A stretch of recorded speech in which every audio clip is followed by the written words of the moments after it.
우리에게 소망이 있어도 눈물이 있고, 우리에게 소망을 가지고 살아가도 때로는 우리의 삶에 절망스러운 일들이 일어나는 것은 피할 수 없는 참으로 가련한 인생들입니다. 주님, 오늘도 오셔서 소망 가운데 우리의 삶을 어루만지시고 우리에게 주신 약속들을 붙들고 우리 삶을 이겨낼 수 있는 새로운 지혜를 허락하여 주시옵소서. 참으로 주 앞에 날마다 찬양드린 것처럼 우리가 주의 은혜 속에 살고 있음을 잊지 않게 하여 주시옵시고, 그 은혜를 오늘도 함께 누리도록 이 금요일 저녁을 축복하여 주시옵소서. 모든 성도들마다 주의 위로가 가득하게 하여 주옵소서. 예수님 이름으로 간절히 기도드렸습니다. 아멘. 금요 기도에 오신 여러분 주의 이름으로 환영합니다. 찬양팀만 빼고 나면 도대체 몇 분이 오셨나 싶을 만큼 늘 그런 생각을 하지만, 그래, 우리가 기도하는 일을 통하여서 우리 각자의 삶이 또 달라지니까 정말 하나님께 우리 집중을 하십시다. 오늘 설교 제목이 굽어진 인생도 아름답다, 아름다워, 이렇게 제목을 잡았습니다. 굉장히 낭만적으로 잡았습니다. 굽은 인생도 아름답다, 얼마나 문장이 멋있습니까만은, 오늘 한번 전도서 말씀을 가지고 함께 말씀을 선포하도록 하겠습니다. 전도서 7장 13절부터 17절까지의 말씀, 함께 하나님의 말씀을 봉독하겠습니다. 하나님께서 행하시는 일을 보라. 하나님께서 굽게 하신 것을 누가 능히 곧게 하겠느냐. 형통한 날에는 기뻐하고 곤고한 날에는 되돌아보아라. 이 두 가지를 하나님이 병행하게 하사 사람이 그의 장래일을 능히 헤아려 알지 못하게 하셨느니라. 내 허무한 날을 사는 동안 내가 내 모든 일을 살펴보았더니 자기의 의로움에도 불구하고 멸망하는 의인이 있고 자기의 악행에도 불구하고 장수하는 악인이 있으니 지나치게 의인이 되지 말며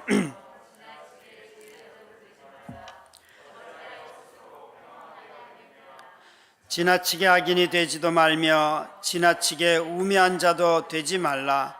어찌하여 기한 전에 죽으려고 하느냐. 아멘. 일반 책 중에 편해문이라고 하는 저자가 있는데, 이분이 이런 제목의 책을 썼어요. 놀이터 위험해야 안전하다. 놀이터 위험해야 안전하다. 여러분, 이게 책 제목인데 이 말을 딱 들으면 정말 이런 생각을 혹시 하지 않겠어요?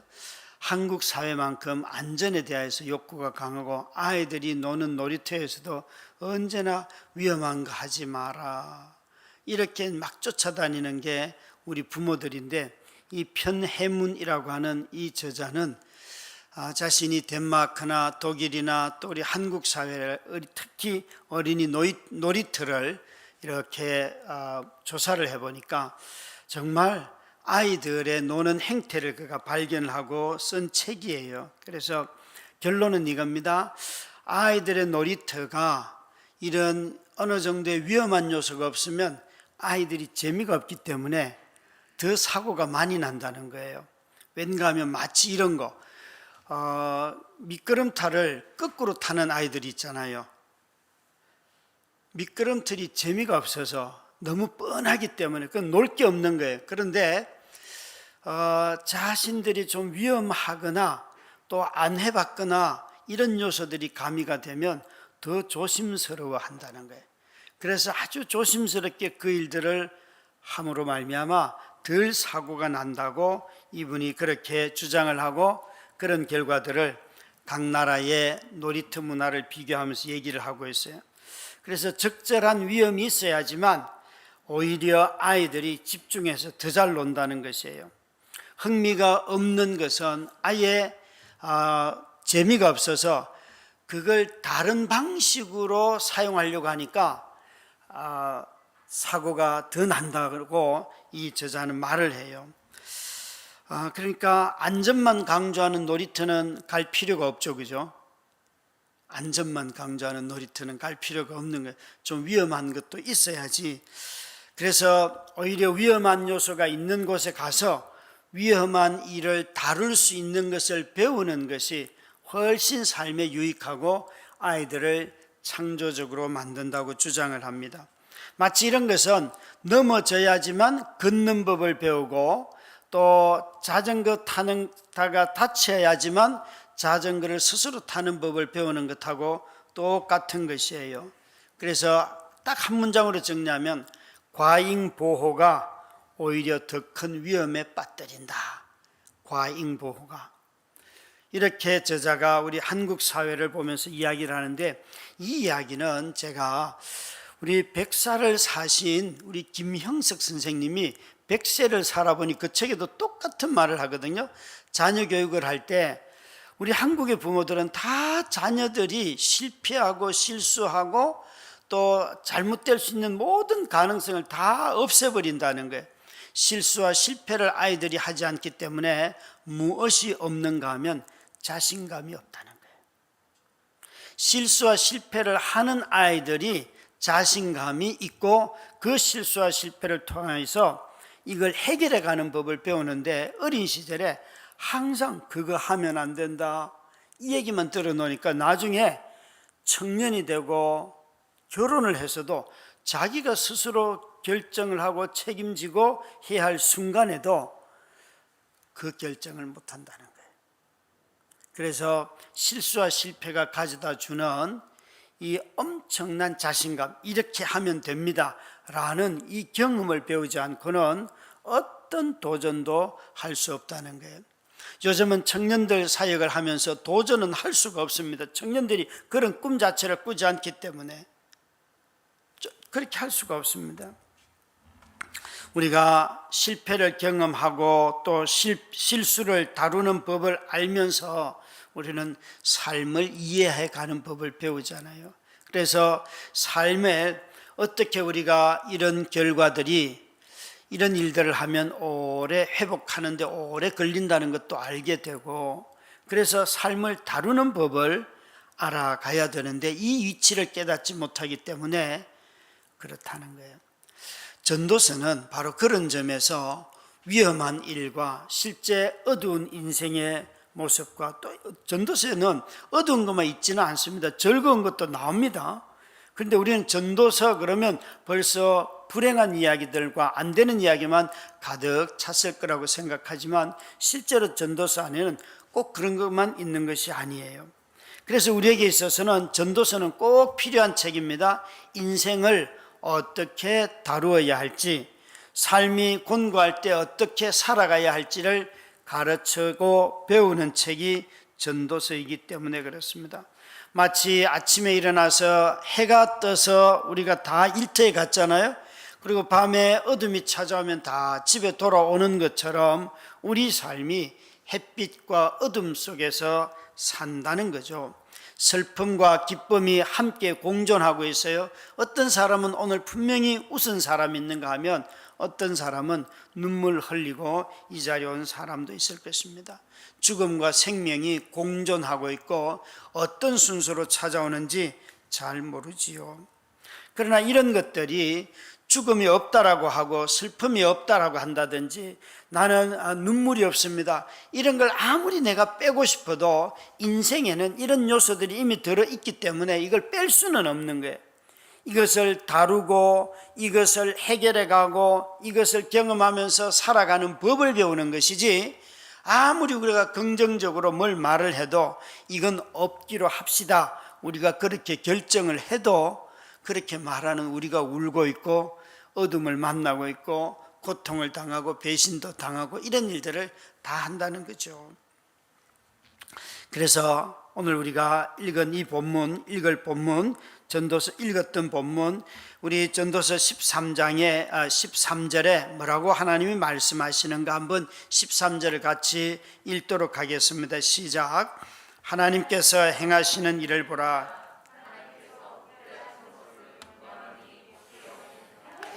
여기에 인생을 두고 이렇게 말씀하십니다. 너희 인생 가운데서 하나님께서 행하시는 일을 보아라. 하나님께서 굽게 하신 것을 누가 곧게 하겠는가? 여러분, 하나님과 사람이 만약에 경쟁을 하고 겨룬다면 누구 마음대로 되겠습니까? 우리가 인생을 다 우리는 살 때 내가 얼마든지 바꿀 수 있습니다, 그런 얘기를 하잖아요. 그죠? 그런 생각을 하잖아요. 그런데 전도자는 이렇게 말합니다. 너 무슨 소리 하냐? 하나님이 다 뒤틀리게 해놨는데 네가 아무리 바꾸려고 해봐라 그게 바뀌는가? 여러분 어떻게 생각하세요? 오늘 교회 올 때에도 아무리 고속도로라고 해도 일직선으로 온 사람은 아무도 없어요. 다 지그재그로 왔을 거예요. 근데 우리가 길을 가면서도 그래도 웬만큼 골목이 아니고 쭉 뻗었다고 해서 고속도로이지, 그 고속도로가 직선은 절대 아니에요. 다 굽어 있어요.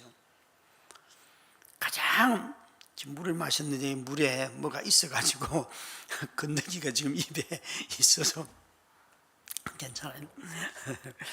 예, 우리가 가장 현대인들이 교통수단에서 빠른 것은 비행기예요. 비행기는 직선으로 날아가는 비행기는 절대 없어요. 전부 다 곡선이에요. 직선으로 날아갈 수가 없습니다. 그죠? 곡선으로 해야지만 목적지에 도착할 수가 있어요. 그러니까 우리가 가만히 삶의 모든 이치가 그러할진데 전도자가 지금 이 얘기를 하고 있어요.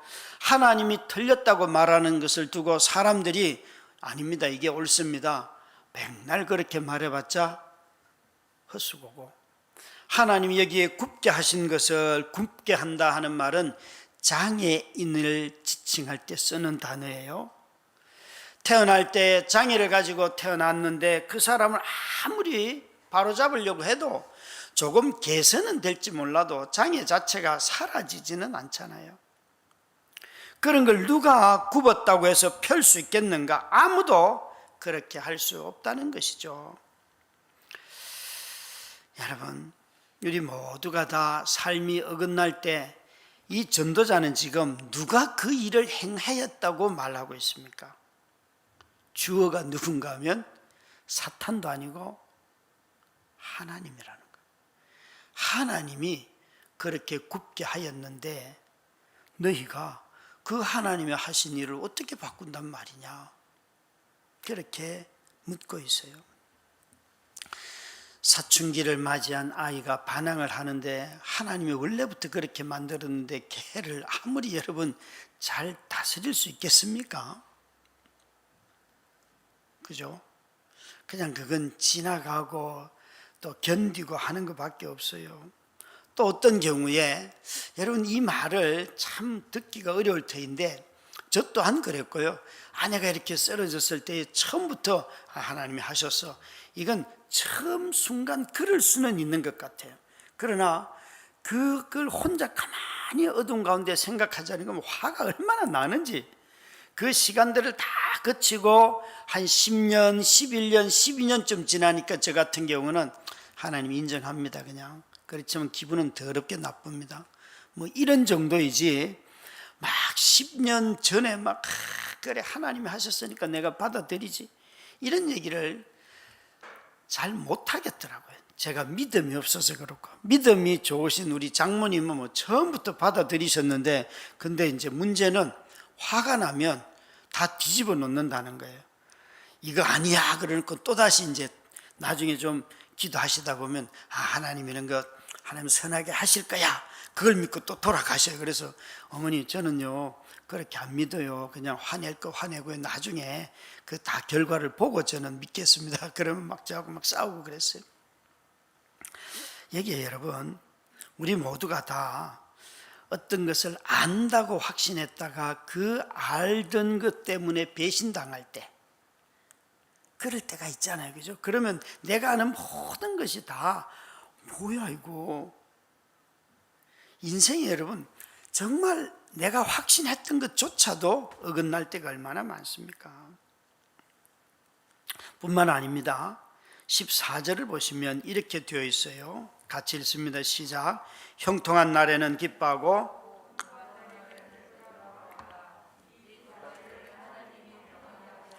사람이 그의 장래일을 능히 헤아려 알지 못하게 하셨느니라. 더 가관인 것은 형통한 날도 있고 곤고한 날도 있는 이 두 가지도 하나님이 병행하게 하사. 그런데 어느 게 순서가 어느 게 먼저 올지 그것도 모르겠고, 어떤 사람은 한 가지 일만, 형통한 일만 아니면 곤고한 일만 쭉 있는 사람들도 있을 수 있고, 너희들은 능히 장래 일을 헤아리지 못한다. 그러니까 어떤 게 올지도 모르고 언제 일어날지 모른다는 것이에요. 하나님이 형통함과 곤고함이라고 하는 이 두 가지를 섞어서 우리 각자에게 보내주시는데, 정말 이런 하나님을 여러분 믿으실 수 있겠어요? 근데 분명히 전도자는 네가 인생에 대해서 이게 형통함이고 이게 곤고함이라고 이야기하는데 그게 모르는 소리다. 그게 그럴 수도 있고 아닐 수도 있고, 그 하나님이 하시는 일인데 지금 네가 보기에 보기 좋다고 해서 내 인생 정말 행복해요 라고 말하지만, 그러나 내일 어떤 일이 벌어질지 누가 아냐. 내일 곤고해질 수도 있다. 그렇다고 해서 전도자가 지금 여기에 불안하게 살아라, 내일 염려를 다 오늘 껴안고 살아라, 그런 얘기하는 게 아니에요. 전도자가 하는 말의 뜻은 뭔가 하면 우리가 이러이러한 것들을 모른다는 거예요. 그러나 하나님이 하고 계시다는 거예요. 여러분, 하나님이 하고 계시는데 우리가 좀 모른다고 해서 큰 일이 일어나는 게 아니잖아요. 하나님께서 어떻게 하고 계시는가, 거기에 초점을 맞추라고 우리에게 말하고 있어요. 그러니까 굽게 하시고 펴시고 형통함과 곤고함을 막 하나님께서 섞어서 보내주시는데, 이런 일들을 너희가 그의 주권을 인정하여라 라고 인정하며 살아라 전도자는 말하고 있어요. 15절은 보면 더 가관입니다. 15절 같이 읽습니다. 내 허무한 날을 사는 동안 내가 그 모든 일을 살펴보았더니 자기의 의로움에도 불구하고 멸망하는 의인이 있고 자기의 악행에도 불구하고 장수하는 악인이 있으니. 여기에 여러분, 수명이 그 사람의 도덕성에 의해서 결정이 된다면 얼마나 좋겠어요. 착한 사람이 오래 살기로 한다면 아마 여러분은 아브라함보다도 더 오래 살걸요? 그죠? 여러분, 아닙니다. 저는 그렇게 못 살 것 같습니다. 저는 좀 못된 짓을 많이 했기 때문에 그렇게 못 살 것 같고, 우리 사역자들도 보니까 별로 오래 못 살 것 같고, 이번 주도 밥 먹다가 서로 못된 인생을, 서로 살아온 인생을 얘기하다가 얼마나 빵 터졌는지 하여튼 어마어마해요. 근데 이게 정말 제가 이렇게 돌아보면 오늘 특히 금요 기도회 찬양팀으로 섬기신 분들 한 300살은 살 것 같습니다.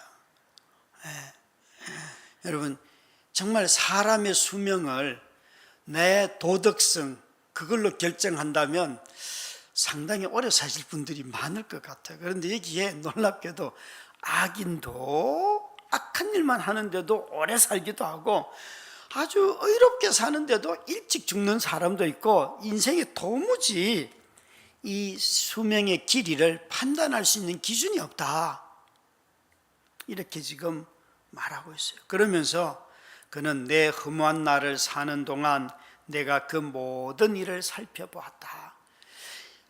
전도자가 말하는 허무한 삶은 가치가 없다, 그런 뜻이 아니에요. 전도자는 인생을 볼 때 선을 딱 그어놨어요. 해 위의 삶이 있고 해 아래의 삶이 있는데, 전도자는 지금 해 아래의 삶을 소개하고 있어요. 해 아래의 삶이라고 하는 것은 하나님이 해 아래도 만들고 해 위도 만들었는데, 해 아래의 삶은 너무나 제한적이고 반복되는 삶 속에서 살아가는 영원히 없는 세상이에요. 그게 전도자가 말하는 허무한 날이에요. 우리는 다 짧은 인생을 살아가는 그런 특징을 가지고 있잖아요. 그러니까 도덕적인 가치관이 수명을 결정하지 않는 그런 인생을 살아가기 때문에 많은 분들이 오래 살았다, 건강하게 살았다 그러면 복되다 그렇게 말을 해요. 그죠? 오래 살았다, 건강하게 살았다. 만약에 오래 산 복으로, 그것을 복이라고 말한다면 예수님은 33살 내지는 30살 전으로 요절을 하셨기 때문에 가장 불행한 삶이에요. 그런데 우리는 그분의 삶을 늘 좋아하고 있지요. 그죠? 여러분, 삶을 보는 눈이 전도자는 지금 정말 그 이치를 가만히 생각하고 있어요. 그래서 인간이 미래를 헤아리지도 못하고 알 수가 없고 내일은 알 수가 없고 오늘 겨우 형통하다 불행하다 이런 판단을 하고 있는 것이 우리의 모습이고, 또 누가 오래 산다고 한들 그 사람의 도덕적인 삶을 보면 이렇게 악하기도 하고, 심지어 하나님이 없다고 부정하는데도 그렇게 오래 살고 하나님을 잘 믿는데도 그렇지도 못한 이런 삶도 있고, 하나님이 굽게 하시고 펴게도 하시고 도대체 인생이 뭐냐 이렇게 말하고 있는데, 이 세 개의 구절을 통하여서 전도자는 네가 인생을 아냐? 네가 그렇게 지혜롭다고 판단하고 미래를 안다고 말하는데 네가 인생을 알고 있느냐? 이렇게 묻고 있는 거예요. 여러분은 어떻게 생각하세요? 2023년도 이제 새해를 시작해서 한 달 지나가는데, 야, 그래 내가 정말 인생을 좀 아는 것 같다. 내 인생이 좀 괜찮은 것 같다. 살만하다. 그리고 지금 나는 이런 인생이고, 막 자기 자신의 인생을 좀 판단하실 수 있겠어요? 오히려 이 질문을 뒤집어 놓으면 오히려 이렇게 말하면 어떨까요? 네가 하나님을 아느냐? 인생에 대해서 모른다면 인생을 아시는 하나님에 대해서는 알고 있는가? 여기에 13절, 14절, 15절 전부 다 하나님이 행하신다는 거 아니에요? 하나님이 하신 일을 보며 살아간다는 것 아닙니까? 13절, 14절에 주요한 동사가 하나님께서 행하시는 일, 하나님께서 하시는 일이에요. 하나님께서 하시는 일. 그러니까 이 전도자는 지금 우리에게 있어서 네가 지금 형통하다고 막 기쁨 속에만 형통하다고 해서 자만할 필요도 없고, 곤고하다고 해서 너무 슬퍼할 필요도 없고, 그것이 하나님이 하신 일이다 라고 판정을, 신뢰를 갖는다면 여러분, 우리는 어떤 자세로 살아갈 수 있을까요? 내게 지금 일어나는 일들이 하나님이 지금 하고 계셔. 우리는 정말 어떤 상황에 들어가면 쉽게 포기하는데, 만약 가장 절망적인 그 상황도 하나님이 하고 있는 일이라고 한다면 여러분, 우리가 포기할 이유가 없고 그걸 받아들이면 되잖아요. 그러면 그게 선물이 되잖아요. 그죠? 하나님이 내게 이걸 주셨어. 누군가는 오늘 정말 멋있는 스테이크를 먹을 수도 있겠지만 누군가는 쫄쫄 굶을 수도 있죠.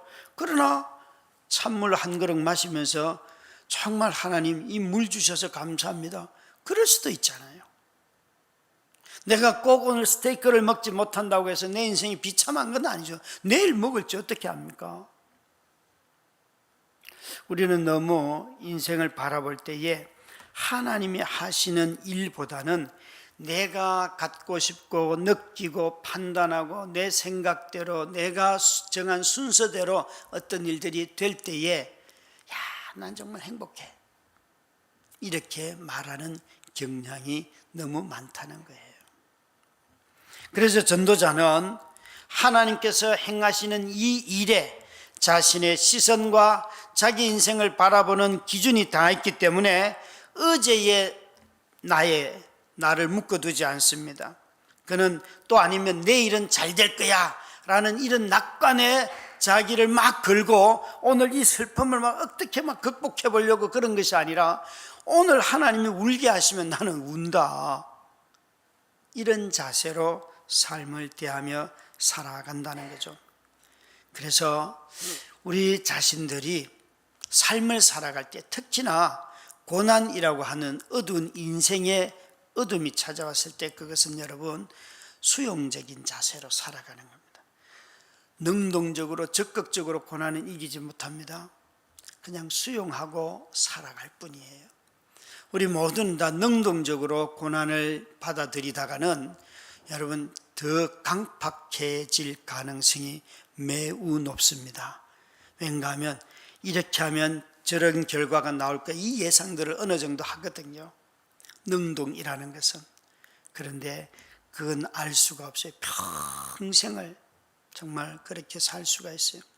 최근에 어떤 신문 기사에 보니까 38년 된 뇌병변 장애를 둔 자기 아들을 엄마가 같이 약을 먹고 그렇게 죽음을 시도했다가 아들만 죽고 아이만 죽고 엄마는 깨어났어요.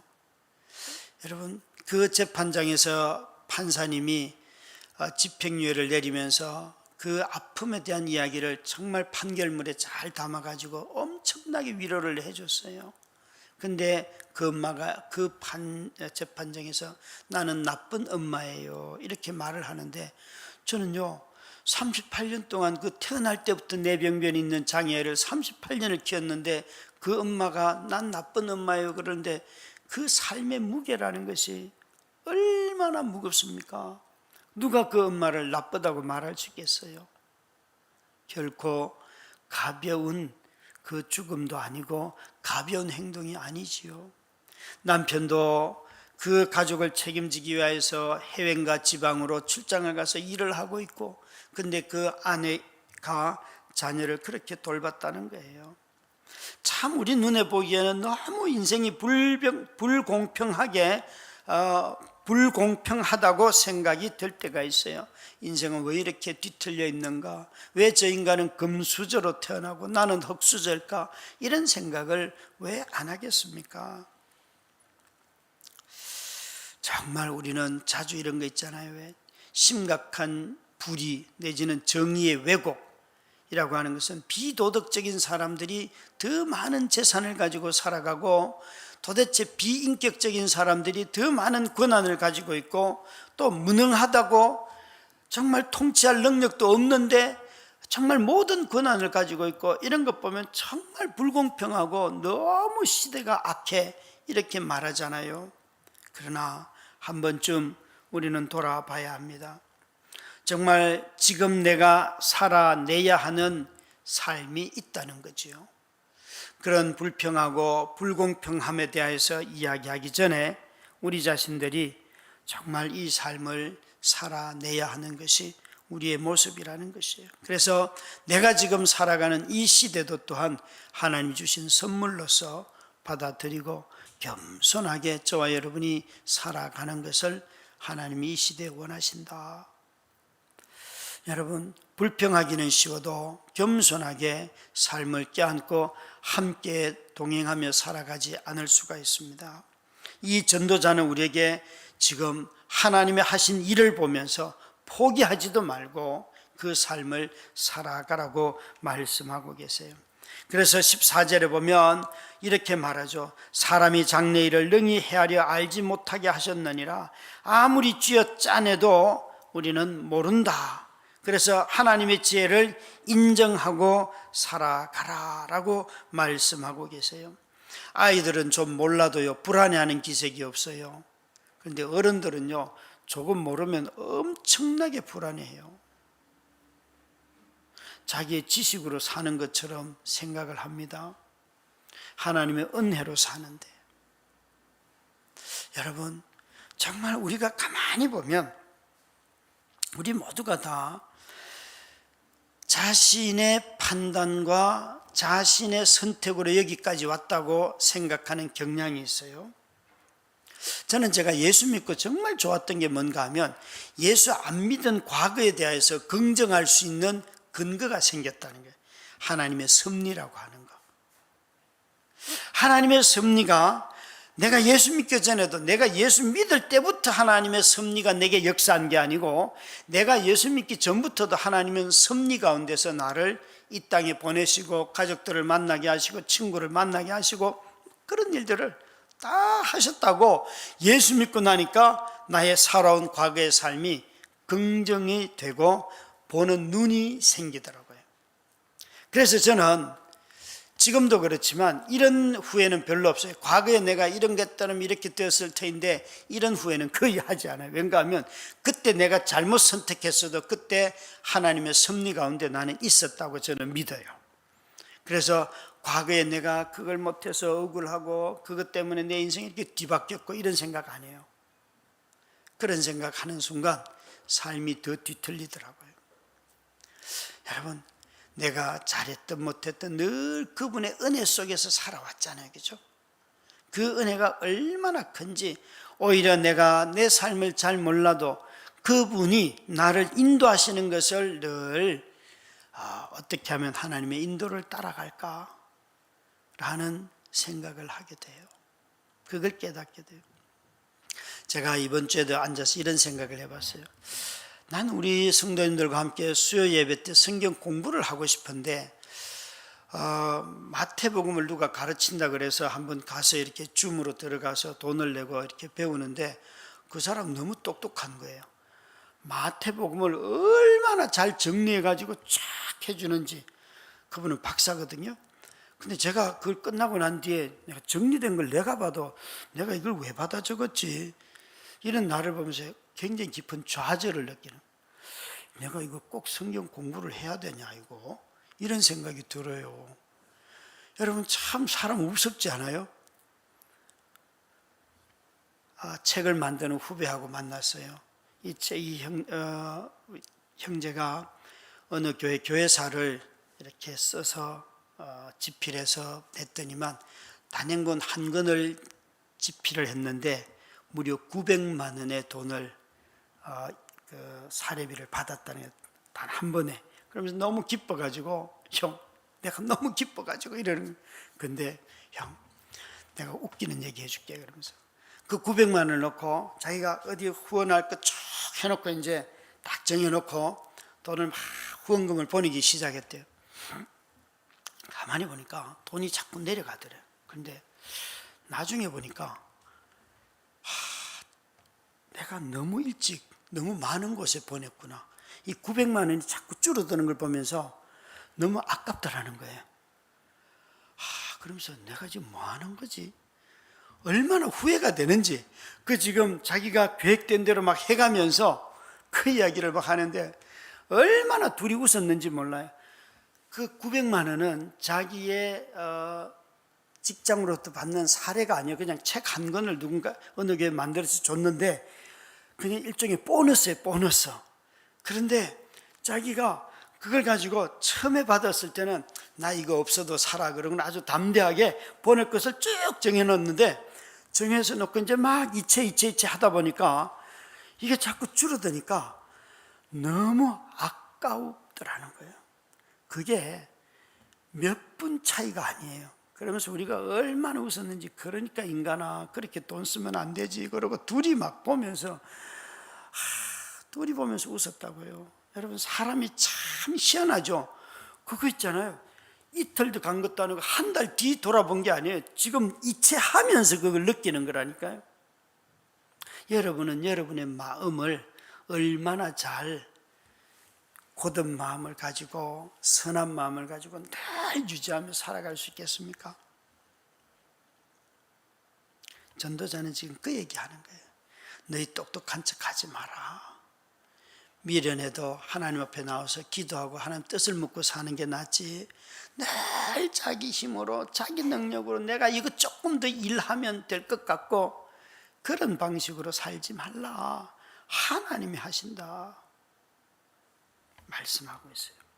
특히나 지혜자들이 갖고 있는 아주 중요한 거, 이 15절 말씀, 16절 말씀을 한번 17절까지 16절 17절 같이 읽겠습니다. 시작. 지나치게 의인이 되지도 말며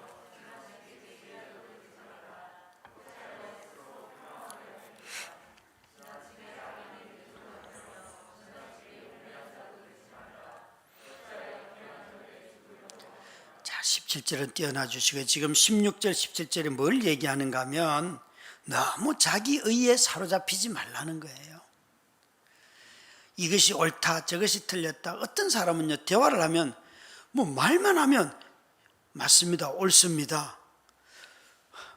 저는 그냥 평소 대화할 때 자꾸 형님 그거 옳아요 이렇게 말하는, 이렇게 쓰는 말이 전부 다 형님 그거 옳습니다.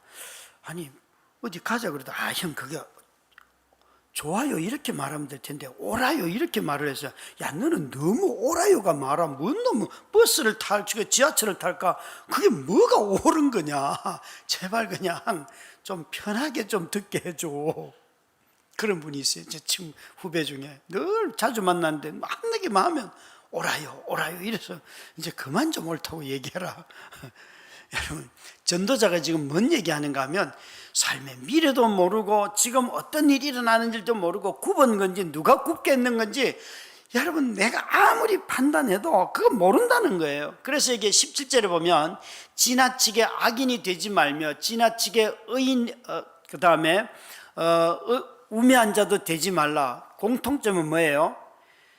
지나치게 악인이 되거나 지나치게 우매한 자가 된 공통된 특징은 뭔가 하며 어찌하여 기한 전에 죽으려고 하느냐. 여러분 너무 악하면 일찍 죽고요 또 너무 어리석어도 일찍 죽습니다. 자기의 생명을 앞당길 뿐입니다. 이해하시겠죠? 그죠? 16절도 한번 띄워보실래요? 지나치게 의인이 되지도 말며 지나치게 지혜자도 되지 말라. 어찌하여 스스로 패망하네. 뭐예요? 교만은 패망의 선봉이라. 지나치게 의인이고 지나치게 지혜로운 사람들은 스스로 망합니다. 스스로 망합니다. 스스로 망하거나 아니면은 생명을 일찍 끊는 우매자가 되거나 둘 중에 하나밖에 없다는 거예요. 이게 여러분 적당히 살라는 뜻은 아니에요. 어디에도 속하지 않고 그냥 대충 살라 그런 뜻이 아니에요. 지금 이 본문은 하나님이 하시는 일을 보고 하나님만이 의롭다고 판단해라. 여러분 하나님만이 옳으신 분이시다. 그 얘기를 하고 있다는 거예요. 사랑하는 우리 성도 여러분, 또 오늘 우리 금요 기도에 나온 우리 성도 여러분, 정말 전도자가 우리에게 굽어진 인생이 아름다운 이유는 그 굽어져 있어도 하나님이 그 속에 함께 하시기 때문에, 하나님 우리를 여전히 이끌어가고 계시기 때문에 우리는 굽어져 있어도 해 위의 삶을 살 수가 있잖아요. 그죠? 굳이 해 아래의 삶을 선택할 이유가 없다. 여기가 해 위의 삶을, 하나님과 동행하는 삶을 지금 살아가고 있는 삶의 영역에서 살아가라 말씀하고 있어요. 그래서 굽어진 인생도 살다 보면 아름답다는 거예요. 그분의 형상으로 빚어지는 자신을 발견하게 되고 그분의 때에 새로운 일들이 일어나고 또 오래 견뎠더니 어떤 면역이 생기고 삶의 길들이 열리는 이런 일들을 우리는 본다는 거예요. 김석균 선생님, 유명한 우리 복음송 작사 작곡자이시잖아요. 주님 손잡고 일어서세요 하는 곡, 이게 원래 원제인데 사람들은 이게 원래 제목을 잊어버리고 왜 나만 받는 고난이냐고, 그 곡의 원 제목이 주님 손잡고 일어서세요 이거거든요. 저는 이 곡을 별로 안 좋아했어요. 왠가 하면 고난의 뒤편에 있는 주님이 주실 축복 미리 보면서 감사하세요, 여기서 걸렸어요. 고난의 뒤편에 있는 주님이 주실 축복 미리 보면서 감사하세요. 아니 미리 봤으면 미리 땡겨 주시면 좋지 뭘 그걸 얼마나 힘이 드는지. 그래서 제가 나는 이 노래 싫어요 그랬거든요. 이제 한 18년쯤 지나니까요, 그래 내가 뭐 미리 보든 안 보든 하나님이 이 과정을 걸어온 삶을 보고 저는 감사할 수가 있을 것 같아요. 감사할 수가. 제가 아내를 간병을 월화수 저녁마다 하잖아요. 오후에 저녁 하는데 얼마나 참 지혜가 많이 생겼는가. 밤에 이제는 그 가래를 빼주지 않아요. 석션을 해주지 않아요. 왠가 하면 아내가 스스로 가래를 뱉고 이 가래나 침이 몸에만 안 닿도록 그렇게 두꺼운 수건을 밑에다 깔고 그 수건에만 쌓이도록 하기 시작하니까 아내가 스스로 가래를 뱉는 것이 뱉어요. 그리고 생각보다 가래를 많이 안 해요. 그래서 이거 참 좋겠다. 제가 하는 것은 단지 기저귀만 한 2시간 단위로 3시간 단위로 그것만 바꿔주고 좌우로 돌려놓는 체위 변경만 해주는데 여러분 일이 많이 줄었어요. 이렇게 시간이 쭉 지나다 보니까 사람들은 와서 이렇게 조금만 가래를 해도 막 두려워하고 막 무슨 일이 벌어질 것 같고 그렇지만 오래 견디다 보니까 그 상황이 바뀌지는 아니었지만 살아가는 법을 깨닫게 되고 견딜 수 있는 힘들이 생겨요. 저는 이번 주에도 한 서너 분 사람들에게 들었어요. 이렇게 말해요.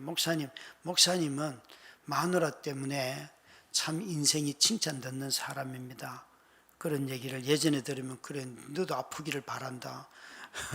그냥 막 그래 너도 네 가족이 아프기를 바란다 막 이런 막 화가 막 일어났어요. 그런데 요즘은 그런 마음이 안 들고 그래 내가 인정한다. 지금까지 삶을 통해서 보니까 참 그렇다.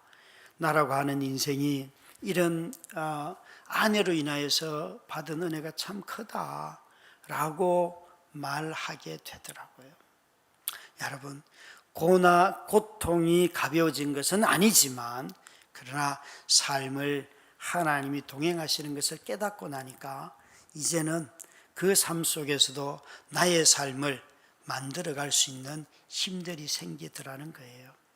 올 한 해를 시작하면서 우리 모두가 다 다시 한번 주님의 손을 잡고 일어나는 우리 모두가 되시기를 주의 이름으로 축원합니다. 우리 함께 이 찬양